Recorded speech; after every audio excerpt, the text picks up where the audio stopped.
The stasis field dissolved with a sharp hiss, depositing Alexander Wade onto the cold metal floor of his cell. His muscles screamed in protest as he pushed himself to his knees, the artificial gravity of the Vex station feeling unusually heavy after weeks in transport stasis. Prisoner 7294, designation, human, crime, espionage against the Vex Imperium, announced a metallic voice from an unseen speaker. Sentence, indefinite detention. Alexander ran a hand through his unkempt auburn hair and surveyed his new home, a hexagonal chamber with luminescent walls that pulsed with a faint blue glow. A simple cot, sanitation unit, and nutrition dispenser were the only furnishings. No windows, just seamless walls that seemed to absorb sound. Perfect, he muttered, his voice hoarse from disuse. 4 years of linguistic anthropology, 3 years at the diplomatic corps, all to end up in an alien box. What the Vex called espionage, Earth's United Territories called research. Alexander had been cataloging Vex communication patterns, hoping to improve the notoriously difficult translation between human and Vex languages. One misinterpreted cultural taboo later, and he was classified as a spy. Days passed in monotonous silence. Alexander maintained sanity by reciting poetry from memory and creating elaborate linguistic puzzles in his mind. On the 7th day, something changed. A subtle vibration ran through one wall, followed by the faintest whisper of air. Alexander pressed his ear against the surface and heard something impossible, music. Strange, haunting tones that seemed to dance between frequencies human ears could perceive. Driven by curiosity and isolation, he spoke toward the tiny fissure where the sound emerged. Hello? Is someone there? The music stopped abruptly. Silence stretched for so long that Alexander thought he'd imagined it all. Then came a voice, melodic, with an accent that made standard galactic sound like flowing water. You speak with unusual clarity for a human, said the voice. Alexander's heart raced. I'm a linguist.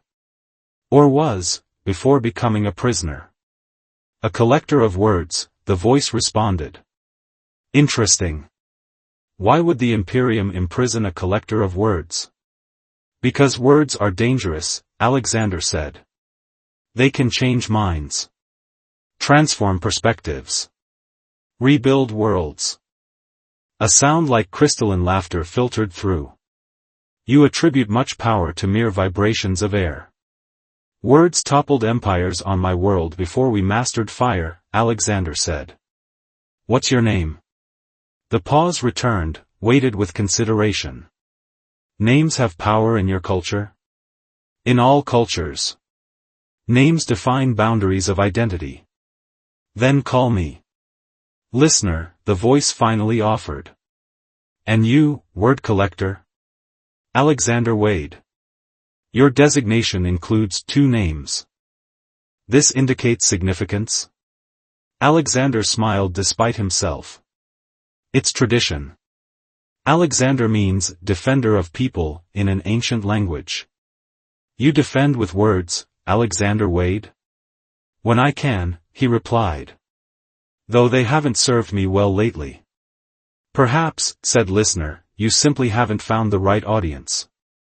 Over subsequent days, their conversations continued through the mysterious connection.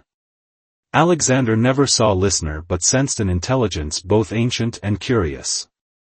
He shared Earth's poetry, philosophy, and history, while listener described the cosmic tapestry of Vex society in terms Alexander could comprehend. What Alexander couldn't know was that beyond his cell wall sat Queen Alara, supreme ruler of the Vex Imperium, who had never spoken directly with a human before. Or that his words were beginning to shift something fundamental in the Empire's most powerful mind.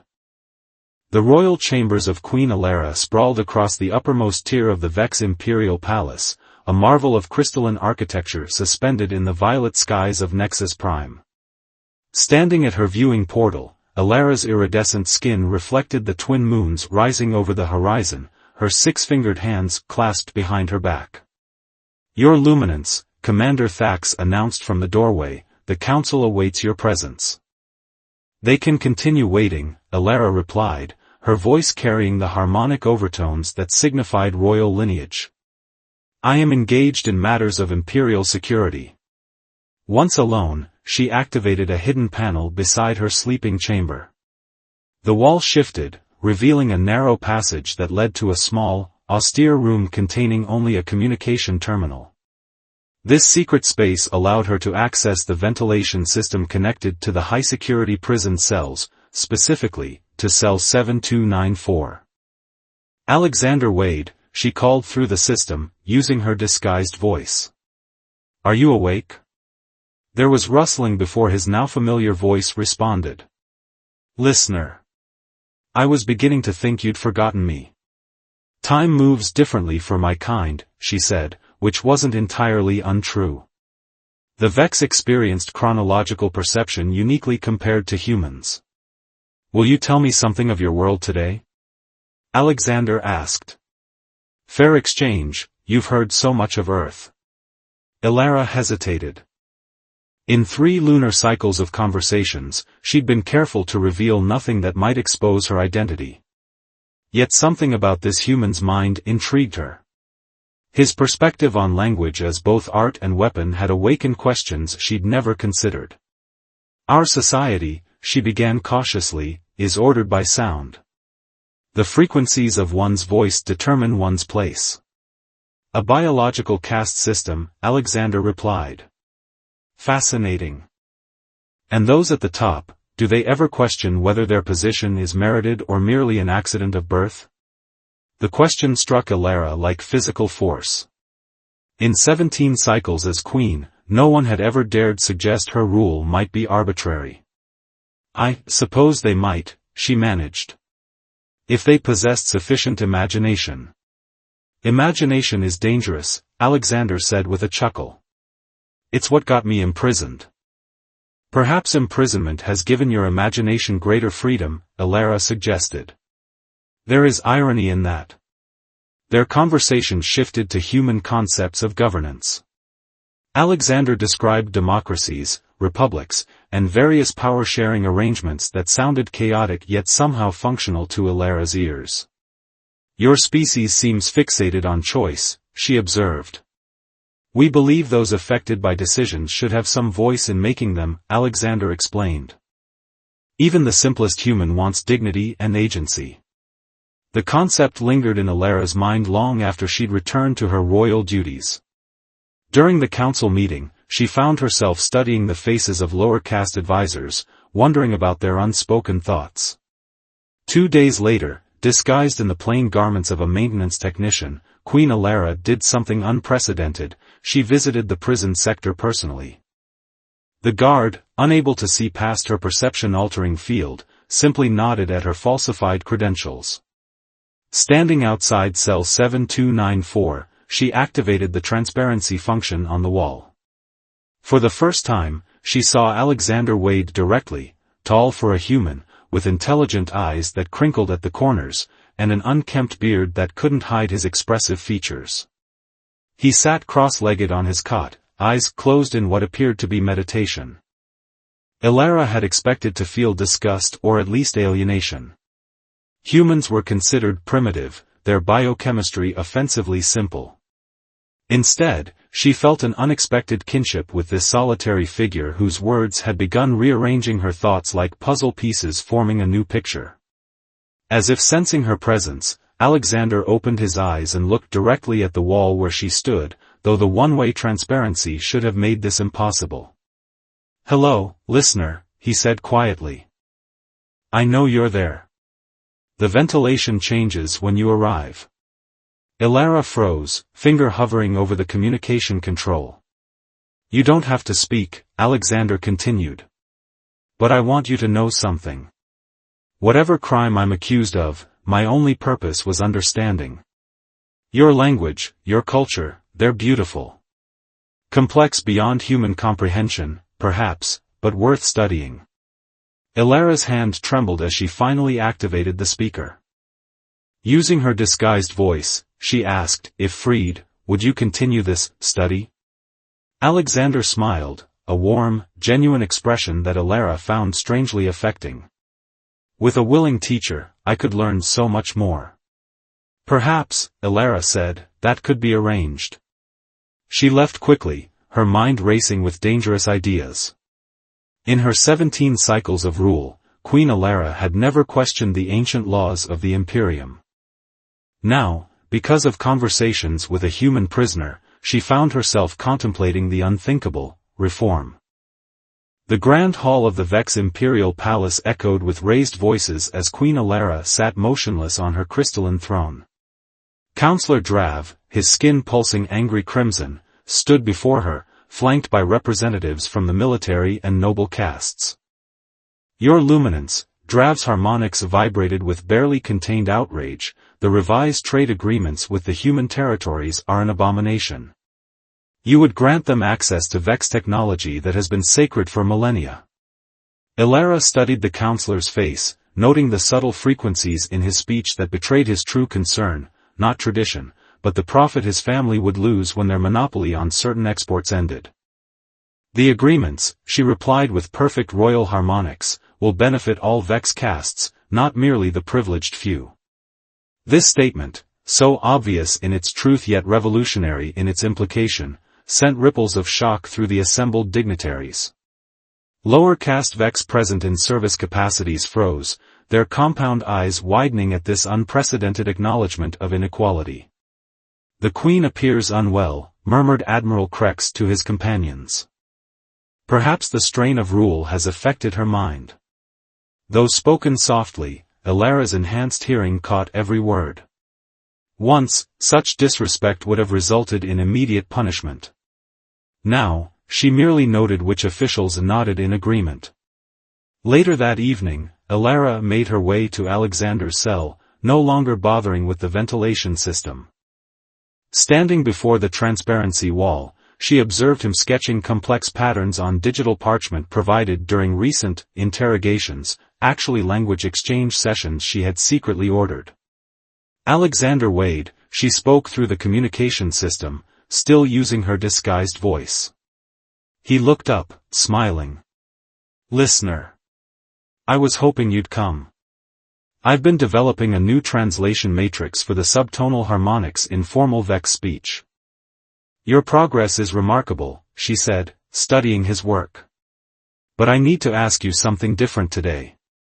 Alexander set aside his work, giving her his full attention. Of course. In human governance, she began carefully, when a leader attempts change but faces resistance from powerful factions, what recourse do they have? Alexander's expression turned thoughtful. That's the eternal question of politics. Building coalitions, finding leverage, creating popular support. He paused. This isn't theoretical, is it? You're involved in Vex politics somehow. Alara remained silent. Listener, Alexander continued gently, whoever you are, I sense you're taking risks even speaking with me. I can help more if I understand what you're truly facing. Something in his tone, concern without condescension, broke through Alara's practiced reserve. The Imperium stands at a crossroads, she admitted. Old ways that served us for millennia now threaten our future. Those who benefit from inequality resist even the smallest reforms. Alexander stood and approached the wall, closer than he'd ever come before.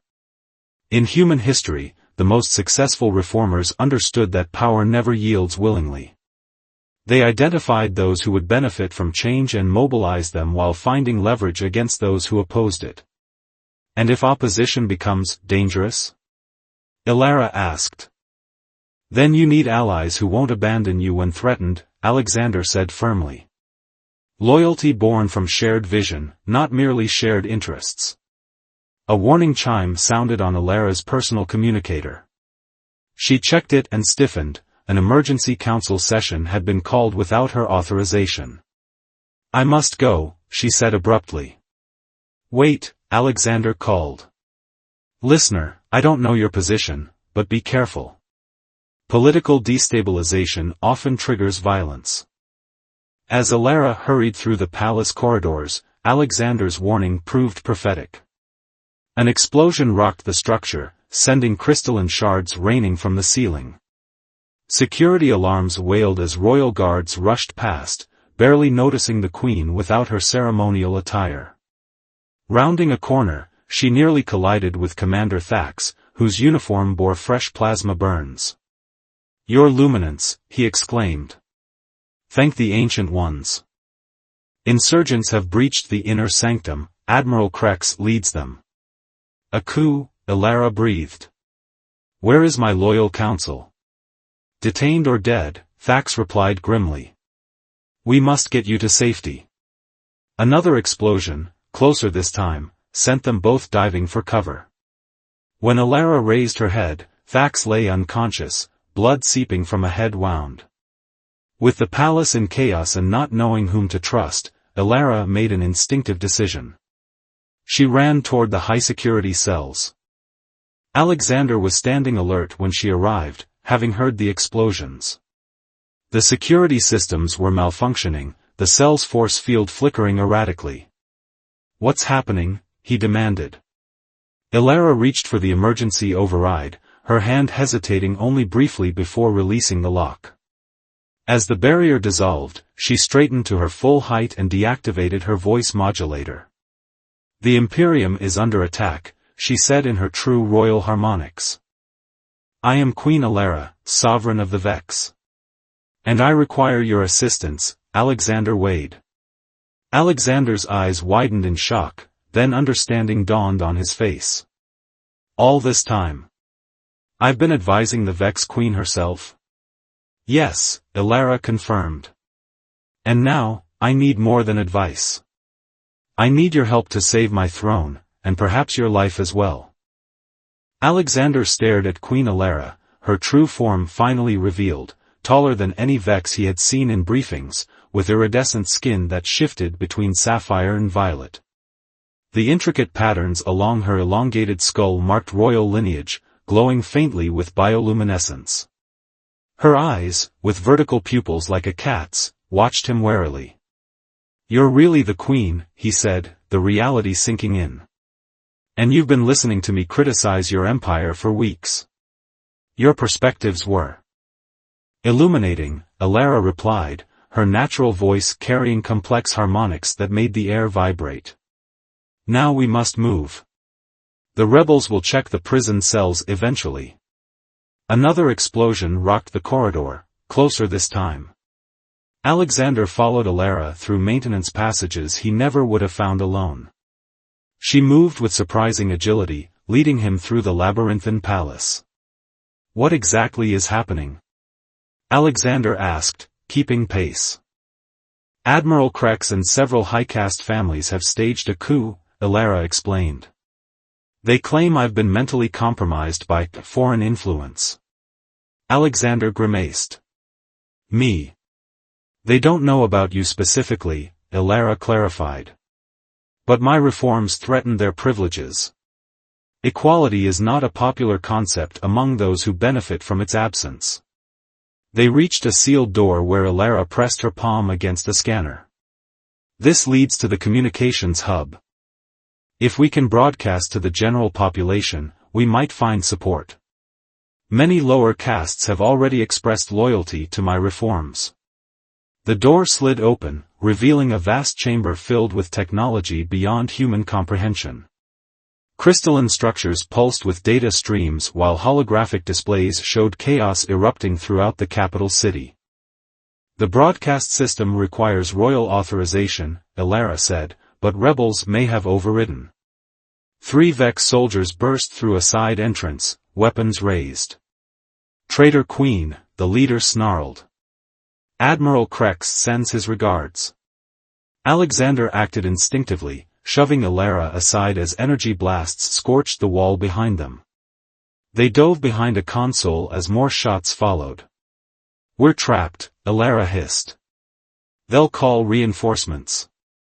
Alexander scanned the room desperately. "The acoustic amplifiers," he pointed to tall crystalline structures. "Your people communicate through sound frequencies, right? Can those broadcast throughout the palace?"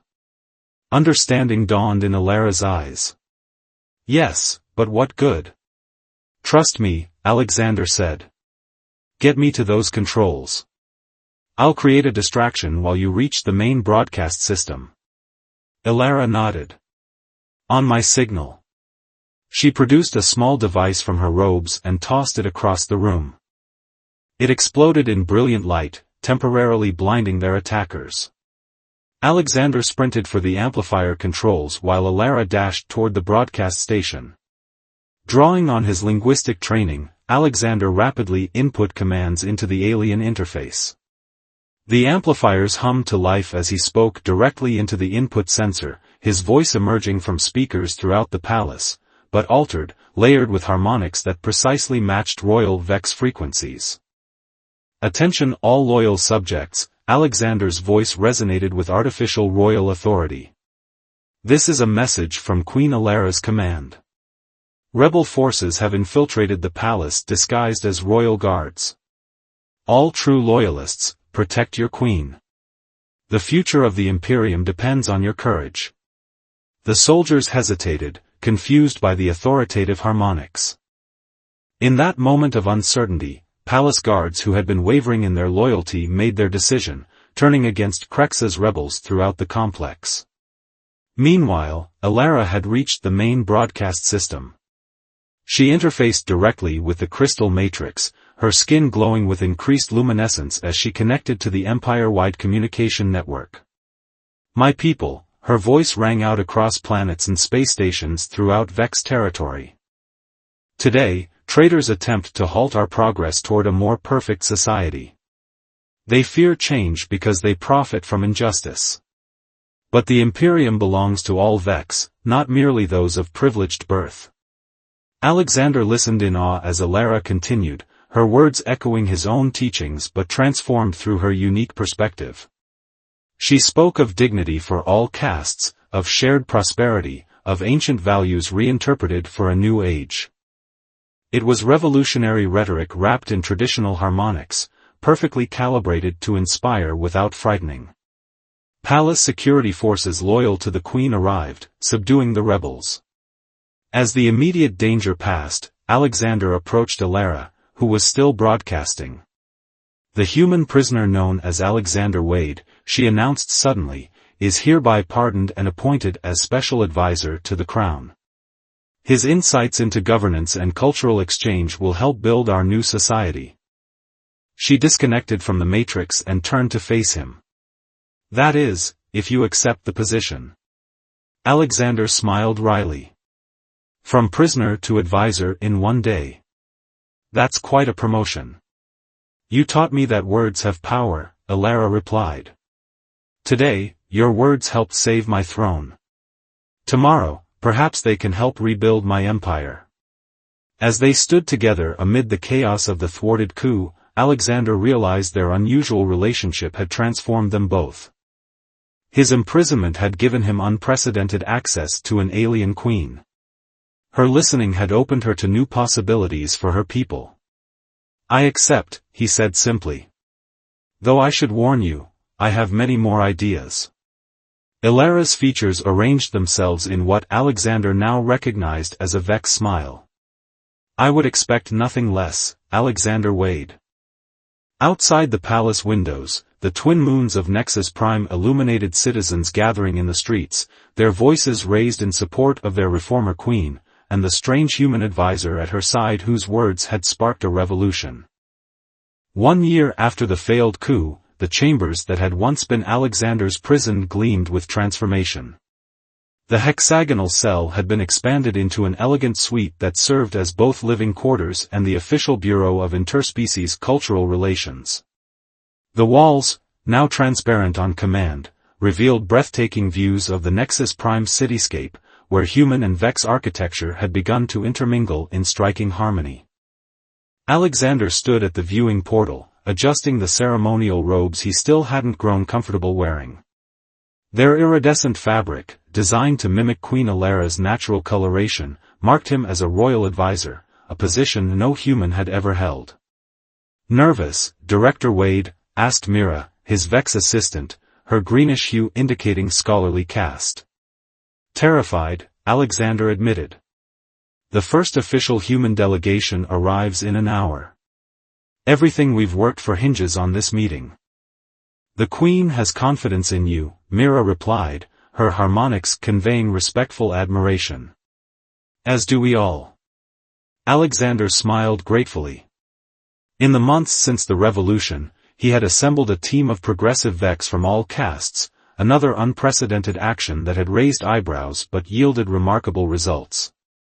Together, they had drafted new trade agreements, cultural exchange programs, and technological sharing protocols that promised mutual benefits for both species. The communication panel chimed, and Queen Alara's image appeared. Alexander, join me in the Ascension Chamber before the delegation arrives. There are matters we must discuss privately. He found her standing before the massive celestial map that dominated the chamber, her tall figure silhouetted against projections of stars and planets. Without her ceremonial regalia, wearing only a simple royal wrap, she looked almost vulnerable. The advisory council is nervous, she said without preamble. They fear these negotiations move too quickly. Alexander approached, standing beside her to view the map. They're not wrong to be cautious. A year ago, I was your prisoner. Now humans and Vex will share technology that could transform both our civilizations. Do you ever regret it? Alara asked softly. Becoming entangled in Vex politics instead of returning to Earth? Their eyes met, and Alexander felt the familiar electricity that had grown between them over months of close collaboration. What had begun as a meeting of minds had evolved into something neither of them had vocabulary to name, a connection that transcended species and station. Not for a moment, he answered honestly. Though I do miss certain human comforts. Such as? Alara's head tilted with genuine curiosity. Touch, Alexander said, then immediately regretted his candor. Physical contact between different species remained taboo in Vex culture, despite the reforms. To his surprise, Alara extended her six-fingered hand. We've broken so many traditions already.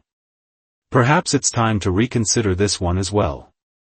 Hesitantly, Alexander reached out. Their fingers met, her skin cool and smooth against his. A faint luminescent glow spread where they touched, and Alexander felt a tingling sensation that traveled up his arm. A biochemical reaction, Alara explained, her voice carrying subtle harmonic undertones he'd learned to recognize as emotional. Our species are more compatible than either government has acknowledged. The moment was interrupted by a soft chime announcing the human delegation's approach. Reluctantly, they separated, both adjusting back to their formal roles. The diplomatic reception proceeded flawlessly. Alexander watched with pride as human officials marveled at the Vex capital's beauty, while Alara showcased the technological wonders her scientists were prepared to share. His greatest triumph came when both parties signed the Nexus Accords, establishing permanent embassies and research collaboration. That evening, celebrating in the palace gardens under the twin moons, Alexander found a quiet moment with Alara away from the dignitaries. When I first arrived here as a prisoner, he said, I never imagined this outcome. Nor did I, Alara admitted. I came to your cell out of curiosity, perhaps boredom. I stayed because your words opened doorways in my mind I didn't know existed. Language shapes reality, Alexander said. It's what I always believed, but you made it true on a scale I never dreamed possible. Alara's skin rippled with colors that expressed deep emotion. The reforms have only begun. There will be resistance, setbacks. And we'll face them together, Alexander finished. He reached for her hand again, more confident this time. The Vex have a saying I've been studying, separate frequencies can create harmony when properly aligned. An ancient concept from our musical traditions, Alara confirmed, her fingers intertwining with his. It speaks to finding unexpected beauty in difference. As diplomatic music played and the celebration continued around them, Alexander and Alara stood in their private moment of connection. In the garden where once only Vex royalty had been permitted, humans and Vex now mingled freely, all because a prisoner's words had touched a queen's heart. "To harmony," Alexander said softly. "To harmony," Elara echoed, the music of her voice blending perfectly with his. In the years that followed, the story of the human linguist and the Vex Queen became legend throughout both civilizations. The chambers where they first spoke through a ventilation system were preserved as a historical monument, symbolizing how even in the most unlikely circumstances, words could build bridges across the stars. And though neither human nor Vex history would record the full intimacy that grew between the former prisoner and the alien queen, their unprecedented bond formed the foundation of a peaceful era that would span generations, proving that the most powerful revolution begins with simply being heard.